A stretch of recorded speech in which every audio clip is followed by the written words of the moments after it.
तो 10,000 वर्ल्ड के पिछले एपिसोड में हमने देखा था कि thunder dragon flame emperor clan के एंसेस्टर की सोल बॉडी को रिफाइन करके उसे खा जाता है। इससे फ्लेम एम्परर क्लैन के एंसेस्टर की रियल बॉडी डैमेज हो जाती है और अब वह गुस्से में चिल्लाते हुए बोलने लगता है, थंडर ड्रैगन, क्या तुम्हें सच में लगता है कि मेरे इस क्वीन युआन यूनिवर्स में ऐसा कोई भी कल्टीवेटर नहीं है जो तुम्हें यहाँ पर पनिश कर सकता है? तुम बस देखते जाओ, मैं यहाँ पर तुम्हें कितनी दर्दनाक मौत देता हूँ। और अब वो अपने पास मौजूद एक टोकन का यूज करते हुए एक पर्सन को कांटेक्ट करता है। तभी वह पर्सन बोलता है, डी यान यू, आखिर इतने सालों बाद तुमने मुझे कैसे याद किया? और इस पर्सन का नाम बोसुआंग है और यह इमॉर्टल एम्परर रैलम के 3rd लेवल पर मौजूद है। तभी डी यान यू बो डाउन करते हुए बोलता है, प्रिंस बोसुआंग, इमॉर्टल फिनिक्स का टोकन इस जगह पर अपीयर हो चुका है जिसे हम यहाँ पर लाखों सालों से ढूंढ रहे थे। तभी बोसुआंग खड़ा होते हुए बोलता है, मुझे बताओ कि आखिर वह टोकन किसके पास है? डी यान यू बोलता है, वह टोकन एक पक्षी के पास है, एक कमजोर पक्षी जिसकी कल्टीवेशन बस सुप्रीम गॉड रैलम के 1st लेवल की है। पर उस पक्षी को यहाँ पर केओस थंडर ड्रैगन प्रोटेक्ट कर रहा है। और मैं आपको बताना चाहता हूँ कि केओस थंडर ड्रैगन की कल्टीवेशन इमॉर्टल एम्परर रैलम के 2nd लेवल की हो चुकी है। अब केओस थंडर ड्रैगन का नाम सुनते ही बोसुआंग बोलता है, मैंने केओस थंडर ड्रैगन के बारे में यहाँ पर काफी कुछ सुना है। इन दिनों केओस थंडर ड्रैगन हमारे क्वीन युआन यूनिवर्स में कई सारे प्रॉब्लम्स को क्रिएट कर रहा है। अब यह सुनते ही डी यान यू के दिमाग में एक आइडिया आता है और अब वह बोलता है, प्रिंस बोसुआन, मुझे पता चला है कि हमारे यूनिवर्स के यूनिवर्स गॉड की पावर काफी ज्यादा डिक्रीज हो गई है, जिस वजह से हमारा यूनिवर्स गॉड इस जगह पर बस सुप्रीम गॉड एम्परर रैलम से कमजोर कल्टीवेटर्स को ही पनिश कर रहा है। जिस भी कल्टीवेटर की power supreme God emperor realm से ज्यादा है, वह कल्टीवेटर हमारे यूनिवर्स में अपनी मर्जी से कुछ भी कर सकता है। और इसी वजह से केओस थंडर ड्रैगन हमारे यूनिवर्स में तबाही मचा रहा है, क्योंकि उसे यहाँ पर रोकने वाला कोई भी नहीं है। पर प्रिंस बोसुआंग, आप थंडर ड्रैगन से काफी ज्यादा पावरफुल हो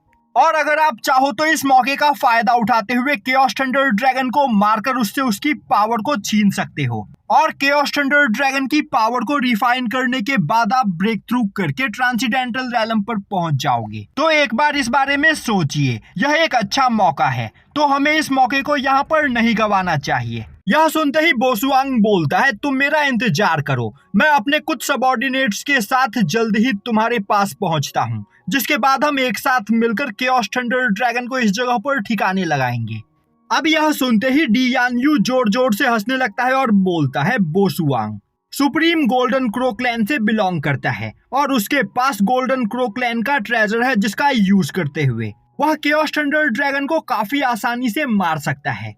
तो अब यहाँ पर थंडर ड्रैगन को पता चलेगा कि आखिर उसने मुझसे उलझकर कितनी बड़ी गलती की है। अब सीन शिफ्ट होता है और हमें दिखाया जाता है कि पैट्रियार्क ज़ाओहुआ के द्वारा बनाए गए पोर्टल के रास्ते लिन फेंग अपने सभी साथियों के साथ इमॉर्टल फिनिक्स रैलम में आ पहुंचता है। और अब सभी लोग देखते हैं कि उस जगह पर चारों ओर केओस मचा हुआ होता है और वहां मौजूद डिस्ट्रक्टिव एनर्जी इतनी ज्यादा खतरनाक होती है कि उसके अंदर जाते ही कुआसी एम्परर रैलम के कल्टीवेटर की भी बॉडी के चीथड़े उड़ सकते हैं। तभी ड्रैगन फिश पैट्रियार्क ज़ाओहुआ के पास आते हुए बोलता है, पैट्रियार्क सिस्टर, आखिर वह सीक्रेट रैलम कहाँ है? मुझे यहाँ पर कोई भी सीक्रेट रैलम नहीं दिखाई दे रहा है। तभी पैट्रियार्क ज़ाओहुआ अपने सामने मौजूद केओटिक वॉइड की ओर इशारा करते हुए बोलती है, उसी के अंदर वह सीक्रेट रैलम मौजूद है। यह सुनते ही ड्रैगन फिश काफी ज्यादा डर जाता है और बोलता है, कहीं आप यहाँ पर मजाक तो नहीं कर रही हो? इस केओटिक वॉइड के अंदर कुआसी एम्परर रैलम का कल्टीवेटर भी सरवाइव नहीं कर सकता है। पैट्रियार्क ज़ाओहुआ बोलती है, इस केओटिक वॉइड के अंदर सरवाइव करना इतना ज्यादा मुश्किल नहीं, हम लोग इमॉर्टल फिनिक्स टोकन का बैरियर बनाकर इस जगह को यहाँ पर पार कर सकते हैं। तभी ड्रैगन फिश बोलता है, मैं मानता हूँ कि इमॉर्टल फिनिक्स टोकन का यूज करके बनाया गया बैरियर काफी ज्यादा स्ट्रांग होगा, पर हम सभी लोग एक छोटे से बैरियर के अंदर नहीं समा सकते हैं। तभी पैट्रियार्क ज़ाओहुआ लिन फेंग की ओर देखते हुए बोलती है, यंग मास्टर, इस केओटिक वॉइड को बिना डिस्ट्रॉय किए हम यहाँ से आगे नहीं जा सकते हैं, तो इस केओटिक वॉइड को डिस्ट्रॉय करने के लिए आपको ही यहाँ पर कुछ करना होगा। यह सुनते ही बाईहोंग आगे बढ़ते हुए बोलती है, यह काम मुझ पर छोड़ दो। और अब वह अपने फिनिक्स स्पिरिट को समन करते हुए काफी तेजी से अटैक करते हुए उस केओटिक वॉइड को डिस्ट्रॉय कर देती है। जिससे वहां से आगे जाने का रास्ता क्लियर हो जाता है। अब ड्रैगन फिश बाईहोंग के पास जाकर लगातार उसकी तारीफ करने लगता है, पर बाईहोंग उसे इग्नोर करते हुए सभी लोगों को अपने साथ लेकर उस रास्ते पर आगे बढ़ती है। और अब सभी लोग उस रास्ते को फॉलो करते हुए एक डिस्ट्रॉय हो चुके र्यून में आ पहुंचते हैं। तभी ड्रैगन फिश बोलता है, यह सभी एंशिएंट र्यून्स है, तो जरूर यहाँ पर कोई ना कोई पावरफुल ट्रेजर मौजूद होगा। पैट्रियार्क ज़ाओहुआ बोलती है, इस जगह पर कई सारे इमॉर्टल पिल्स और पावरफुल ट्रेजर्स मौजूद थे, पर हमसे पहले आने वाले लोग उन सभी ट्रेजर्स को अपने साथ यहाँ से ले गए। यह सुनकर ड्रैगन फिश वहां पर काफी ज्यादा अपसेट होता है। तभी लिनफेंग बोलता है, पैट्रियार्क ज़ाओहुआ, आपको इस जगह के बारे में सच में काफी कुछ पता है। पैट्रियार्क ज़ाओहुआ बोलती है, वह पहले भी इस जगह पर कई बार आ चुकी है और इसी जगह पर उसे अपना इमॉर्टल फ्लेम विंग ट्रेजर मिला था, और आज तक इस जगह से आगे इस सीक्रेट रैलम के अंदर कोई भी नहीं जा पाया है, क्योंकि यहाँ से आगे एक फ्लेम बीस्ट मौजूद है जिसकी कल्टीवेशन इमॉर्टल एम्परर रैलम के फर्स्ट लेवल की है, और वह फ्लेम बीस्ट बहुत ही ज्यादा पावरफुल है और उसके ऊपर चाहे कितना भी पावरफुल अटैक क्यों ना किया जाए, सभी अटैक्स को निगल जाता है। पिछली बार मैंने उस बीस्ट के साथ यहाँ पर फाइट करने की कोशिश की थी, पर उस बीस्ट ने लगभग मुझे मार ही दिया था और उस जगह से मुझे फिर जैसे तैसे करके इमॉर्टल फ्लेम विंग का यूज करते हुए भागना पड़ा था। तभी थंडर ड्रैगन बोलता है, तो उस फ्लेम बीस्ट की कल्टीवेशन इमॉर्टल एम्परर रैलम के फर्स्ट लेवल की है। पैट्रियार्क ज़ाओहुआ हाँ में जवाब देती है, जो सुनते ही साउटियान बोलता है, तब तो हमें यहाँ पर डरने की कोई जरूरत नहीं, क्योंकि इस बार हमारे साथ सीनियर थंडर ड्रैगन है। यह अपने एक ही अटैक में उस बीस्ट को खत्म कर सकते हैं। अब यह सुनते ही सभी लोग थंडर ड्रैगन की ओर देखने लगते हैं, जो देखते ही थंडर ड्रैगन बोलता है, ठीक है, तुम लोगों को डरने की कोई जरूरत नहीं, मेरे यहाँ पर रहते तुम्हें कोई भी नुकसान नहीं पहुँचा सकता है। तभी बाईहोंग आगे बढ़ते हुए बोलती है, इस जगह पर आकर रास्ता खत्म हो जाता है और मुझे समझ में नहीं आ रहा है कि आखिर हमें यहाँ से आगे कहाँ जाना चाहिए। तभी साउटियान आगे आते हुए बोलता है, सीनियर आपको परेशान होने की कोई जरूरत नहीं, मेरे पास इमॉर्टल फिनिक्स टोकन है। और अब साउटियान अपने इमॉर्टल फिनिक्स टोकन को बाहर निकालता है, तभी वह टोकन एक फिनिक्स में बदल जाता है और अब वह काफी तेजी से उड़ते हुए एक ओर जाने लगता है, जो देखते ही साउटियान सभी लोगों को उस फिनिक्स को फॉलो करने के लिए बोलता है और अब सभी लोग उस फिनिक्स को फॉलो करते हुए आगे बढ़ने लगते हैं। वहीं पर वह लोग जैसे जैसे आगे बढ़ रहे होते हैं, उस जगह पर गर्मी बढ़ती चली जा रही होती है, जिससे वहां पर कोंगसुआंग और सी फेंगनर की हालत खराब होने लगती है, जो देखते ही साउटियान उन दोनों के पास आकर उनसे फ्लर्ट करने की कोशिश करता है और अब वह कुछ बोलने ही वाला होता है कि तभी अचानक से उनके सामने वह फ्लेम बीस्ट आ धमकता है और अब वह काफी तेजी से चिल्लाता है, जो देखते ही साउटियान डर जाता है और अब वह भागते हुए जाकर लिनफेंग के पीछे छिप जाता है और अब उस फ्लेम बीस्ट को देखकर वहां मौजूद सभी लोग काफी ज्यादा डर जाते हैं। तभी साउटियान बोलता है, हमें डरने की कोई जरूरत नहीं, हमारे साथ सीनियर थंडर ड्रैगन है।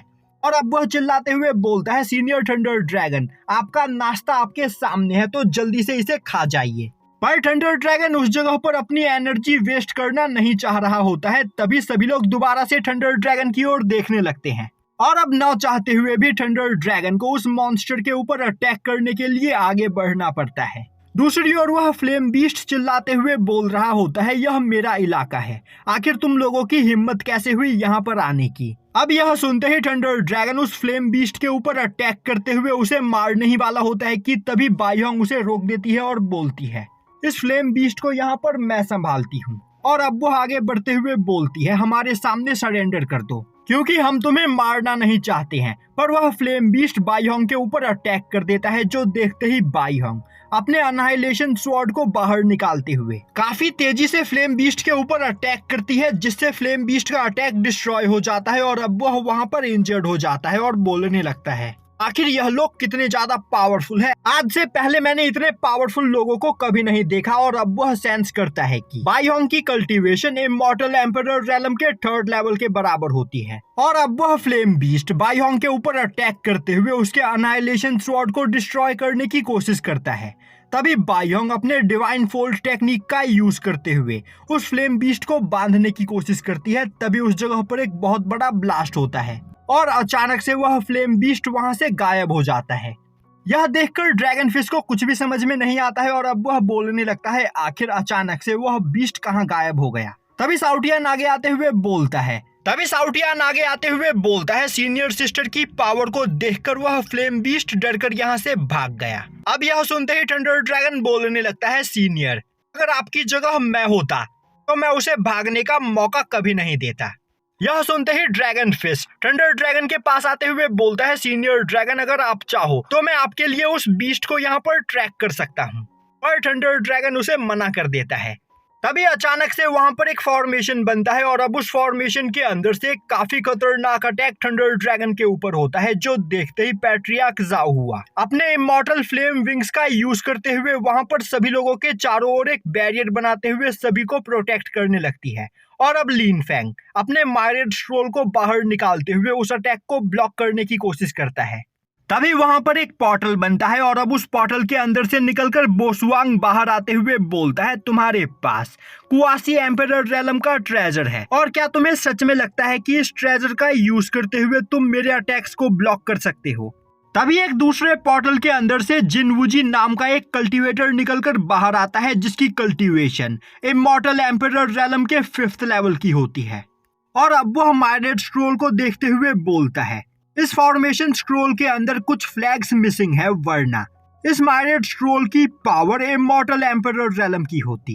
यह सुनते ही बोसवांग बोलता है विजन, तो तुम कहना चाहते हो कि हमारे सामने यह जो पर्सन खड़ा है इसके पास काफी खतरनाक ट्रेजर्स मौजूद है। चलो फिर देखते हैं कि आखिर इस पर्सन को मारने के बाद हमें यहाँ पर कितना प्रॉफिट होता है। यह बोलते हुए बोसवान जोर जोर से हंसने लगता है और यहीं पर यह एपिसोड खत्म हो जाता है।